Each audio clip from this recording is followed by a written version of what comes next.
How's it going, guys? In today's video, we're going to be doing my personal favorite video that I do on this channel, and that of course is Wrestling Hot Takes. This is of course a series where I ask you guys on YouTube Shorts and through TikTok your spiciest wrestling opinions, and I give my reaction to them. So if you guys ever want to be in a future Hot Takes video, I'm going to leave all my socials down in the description below. Go ahead and give them all a follow. And while you're at it, if you guys like wrestling and WWE content, consider subscribing to this channel as I'll be posting daily wrestling videos. And right now, I'm on the quest of 100 subscribers, so your subscription would mean a ton. This first hot take is coming in from Brianna Hires, and Brianna says Damian Priest and Rhea Ripley deserve everything they have coming to them. 2 years of manipulation and total control. They should not be baby faces. And to this, Brianna, I have to say I somewhat agree with you and I somewhat don't. I do find it kind of ironic that you are right. For the last 2 years, Damian Priest and Rhea Ripley have just been basically destroying everybody in the entire locker room.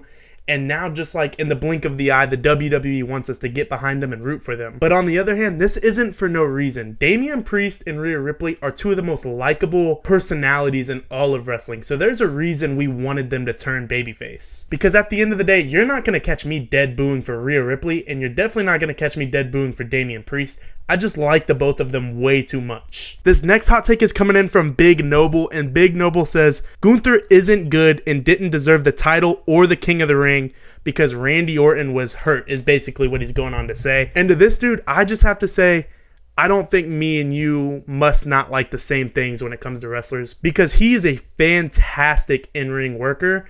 And what you say with his finishers, dude, his finishers don't even need to be anything special, just because he makes every move that he does special. He elevates every single move that he uses. I'm to the point now to where Gunther could win with a chop and I don't even bat an eye, because it's Gunther, man. He's the ring general for a reason. But I'm of the belief that wrestling is subjective. My favorite wrestler can be your least favorite wrestler, and that's okay. So I was just giving you a hard time, man. But at the end of the day, I personally think Gunther is great. I love his moveset. But yeah, you're right, man. Randy, definitely his shoulders were up, but they're playing into that. You know, they're fixing their mistake, and I love that. I love this angle of Randy getting a title shot because his shoulders weren't down, and I hope they continue this going forward. This next take is coming in from Mecky Winfrey, and Mecky says that Finn Balor should have been the inaugural World Heavyweight Championship and be beaten by Seth Rollins at SummerSlam because of Damian Priest. And dude, you might be cooking, because at the time, it almost seemed like Finn Balor was due for a World Heavyweight Championship run,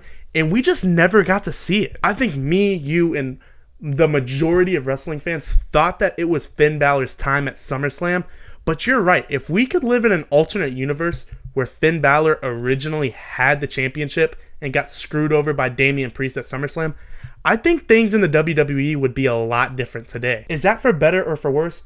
I don't know, man. At the end of the day, the WWE would be completely different if this happened, but I love this take, man. Continue to send these in, because stuff like this makes me really use my brain, and I appreciate it, man. This next take is coming in from Gino's Blonde Cyborg, and Gino says, being a wrestling fan is far more enjoyable when you just enjoy it rather than being exposed to stuff like dirt sheets, secondary content, and online communities. And Gino, I feel like you're taking a personal shot at me right now, and I don't actually like that, brother. So you're gonna need to tone it down. But in all seriousness, man, I definitely get you. There are good things about being in online communities and watching YouTube channels of wrestling, and then there's bad things. Like, obviously you get some returns spoiled. Sometimes you get some really big news spoiled that we wish we could have not known about Ricochet debuting in AEW. But on the other hand, you have to think about fans that only watch YouTube content, and this is how they're consuming wrestling. Like take in mind like a Santi Zap. I'm not sure if it's Santi or Santi. I've actually wondered that for a while because I watch all of his videos and I think he's great. Let's say Santi, because I've heard a couple other people say it, but let's say somebody only watches Santi Zap and that's their form of consuming wrestling. Why is that a problem? Because at the end of the day, he makes great content. He covers the content matter in an educational way, and it's very enjoyable. I don't think that you should have a problem with that, and I'm not sure if that's even what you're talking about, but if you're saying that people shouldn't watch YouTube content about wrestling, I strongly disagree with that. This next take is coming in from Blue Bro, and Blue Bro says Shawn Michaels is the best wrestler of all time. And let me tell you a story, man, just to start off by saying I completely agree with you. When I was 5 or 6, what made me fall in love with wrestling is my uncle and my dad loved WWE, so it was always on in the house. And seeing Shawn Michaels the career versus the streak build up and everything. That was the first feud that ever made me fall in love with wrestling. And from then, I just knew it was for me. I knew the community was great, and I just continued watching. So to that, yeah, Shawn Michaels is my personal GOAT, and I think he's going to continue to be. But guys like Cody Rhodes, Daniel Bryan, Bryan Danielson, Jon Moxley, Seth Rollins, all these guys are growing on me, and at one point, they might even overtake Shawn Michaels. But as of right now, man, you're completely right. HBK is also my GOAT, so I'm glad we can agree. This next take is coming in from Mr. Clutch, and Mr. Clutch says, Jey Uso should take the IC title. And funny enough, this take came in before the tournament was announced, but hey man, he's at least going to get the shot to take it. This is going to be a hot take from me as well. I think he should 100% get singles gold. Now, I don't know if that needs to come in the form of the Intercontinental Championship, but yeah, me and you can agree, man. Jey Uso needs to be carrying a championship belt like right now. And a lot of people are going to say, oh, well, you don't want to bury Braun Breaker. Well, dude, at the end of the day, Jey is one of the most over baby faces in the entire company. For him not to be getting rewarded for this is absurd and just abysmal, man. So yeah, book me a Jey Uso solos title, whether it's the IC title, World Championship, I don't know, man. Just give me a title on Jey Uso before the end of 2024. This next take is coming in from the dude Anthony, and Anthony says The Miz needs more respect, and I couldn't agree more.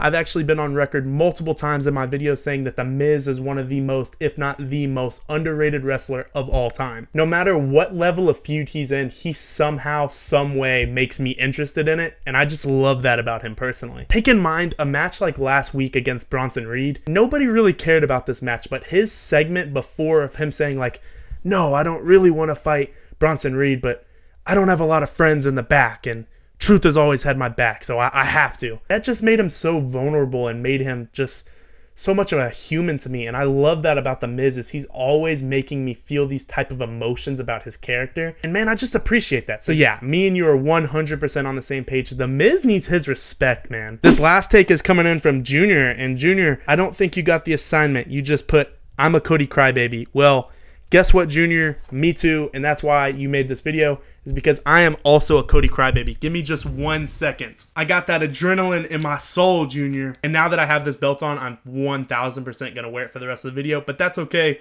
because that was our last hot take of today's video. I'm gonna be doing these probably weekly, maybe bi-weekly, because like I said, this is my favorite video to film. And if you guys made it this far in the video, I appreciate you so much. Go ahead and drop a like, leave a hot take down in the comments, and thank you guys for watching, and see you in the next one.